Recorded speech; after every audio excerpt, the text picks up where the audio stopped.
Okay, here we go with part 2 of our 1950s South Carolina memories. I do not know who shot all these old films, but we're grateful for them. We hope you enjoyed part 1. Now let's get going with, looks like part 2, ready to go.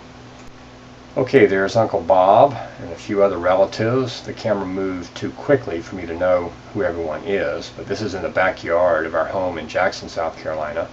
Oh, there's Cousin Lynn with a croquet mallet. There's Uncle Bob with some of his kids.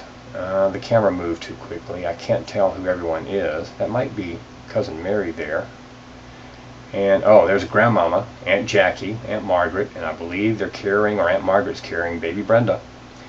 There I am on a bicycle. There's Cousin Lynn again. And where do we go next here? Okay, and there's Grandmama and the back of Uncle Bob.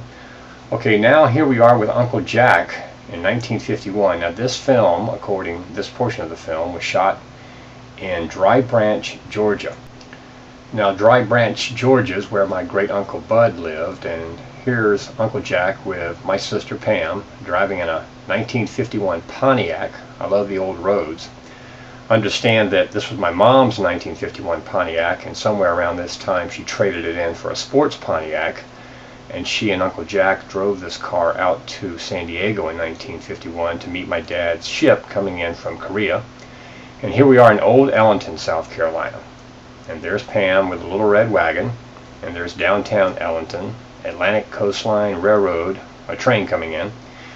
And here's Pam again downtown with family friends, I guess. Of course, Old Ellenton's not there anymore. Okay, now here are some speedboats on the nearby Savannah River. Now Uncle Jack said that a friend of his was driving one of the boats. Now this is a very special sign, a homemade sign tacked on to the Ellenton city limits sign, and this was made by a guy his name was Bonner Lee Smith, and that sign is now in the Aiken County Museum. My mom loved this sign. She thought it really captured what the town of Ellenton meant to her. Of course, as everyone knows, Ellenton was kind of taken away in 1951 by the building of the Savannah River plant, and other towns like my dad's hometown of Dunbarton were also taken away, and there's great sadness around all that, although the plant certainly did a lot for people. And here's how they moved the old homes from Ellenton and Dunbarton and places like that on a flatbed truck. And here's my pretty mom Jeanette with Sister Pam going to visit my grandfather Herbert, who worked for the railroad for around 50 years or so. There's Pam in a nice dress at the depot station in downtown Ellenton. And now we're looking at some of the earth movers that were brought in 1951 or thereabouts for the project of the Savannah River plant. And DuPont brought these in, of course, and most of you watching this know all about the Savannah River plant, so I'm not going to explain it here. You also just saw a shot of the old post office. Now here's my grandmother Oveda pushing my sister around in a stroller. My sister was my grandmother's first grandchild, and they were very close. And that's an unsafe stroller, but I don't think anyone got hurt, so I guess she's eating a cracker or something. Next up, of course, is my mom. I love the way everyone back then got dressed up to go outside and do just about anything. And my mom, of course, hated cameras, and so now she's going to start yelling at the camera. There she goes.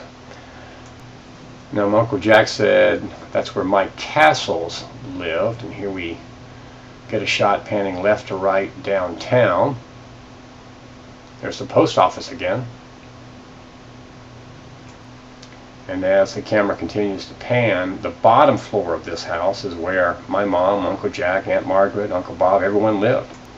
And here is a young lady named Mary Brinkley, the Brinkley family, longtime friends of the Hardin family and the Dix family, and good people.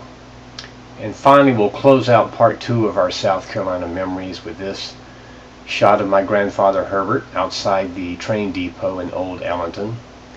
And everybody misses those old towns that have long since passed, and we also miss all these people. Okay, that's the end of part 2 of our South Carolina memories. Part 3 will be coming soon when I get around to putting it all together. Okay, thanks.